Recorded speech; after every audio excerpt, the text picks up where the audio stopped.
हाँ भाई, ये देखें, क्वेश्चन बहुत इंपॉर्टेंट है और थोड़ा समझने का है। एक प्रकाश किरण अवतल दर्पण के वक्रता केंद्र से होते हुए दर्पण के पृष्ठ पर आपतित होती है, परावर्तन कोण का मान होगा। भाई छोटा सा क्वेश्चन है, बस टिक लगा दो। अब टिक लगाने में भी देर कहाँ जा रही, बस एकदम टिक लगा दो, बस हो गया सवाल। पता नहीं सही है गलत है, ये पता नहीं, तो यही सोचना है।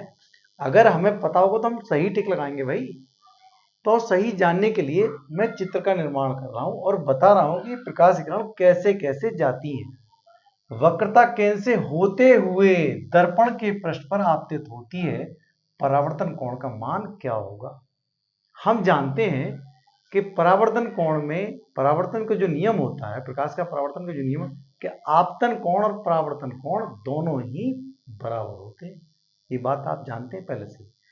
क्वेश्चन किस तरह से करेंगे आइए देख लेते हैं। जैसे हमारे पास ये है आपका अवतल दर्पण। अवतल दर्पण में बाहर पॉलिश कर दी मैंने, हाँ भाई बहुत सही है, कर दी। अब ये हो गई आपकी मुख्य अक्ष। ध्यान से समझना सवाल को। यहां कहीं इसका फोकस होगा, वक्रता केंद्र भी यहां होगा कहीं, ठीक है, ये इसका ध्रुव होगा।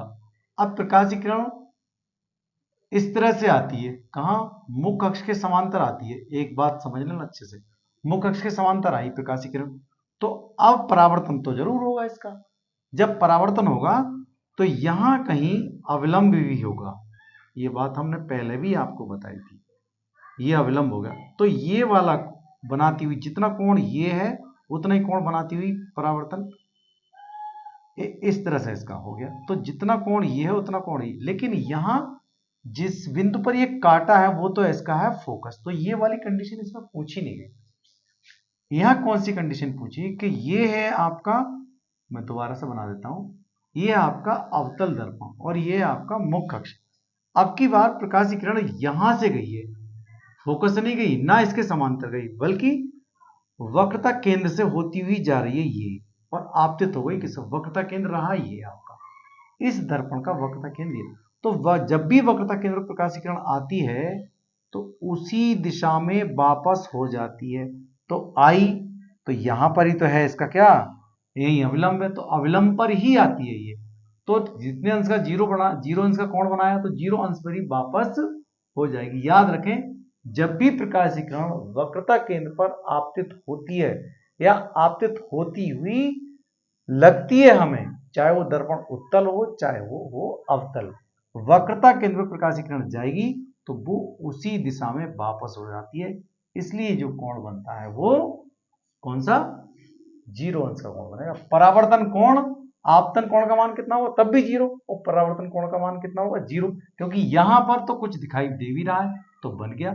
यहां तो प्रकाश किरण आई ही अवलंब पर इस तरह से, तो भैया जीरो पर आई और जीरो पर वापस हो जाएगी।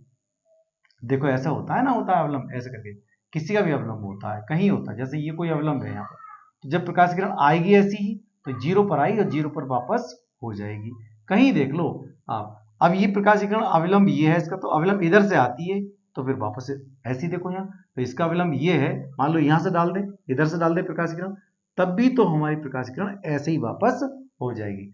ऐसे डालेंगे ऐसे डालेंगे ऐसे डालेंगे, प्रकाश किरण वक्रता केंद्र पर यदि आपतित होती है तो उसी दिशा में वापस जाती है। इस बात को आप अच्छे से समझ लीजिए, एक ही बार में आपको समझना है। और आपतन कोण का मान परावर्तन कोण के बराबर, अर्थात जीरो है, जीरो पर आपतित जीरो पर ही परावर्तित होगी, तो परावर्तन कोण का मान कितना, जीरो हो गया। आपकी समझ में आ गया होगा।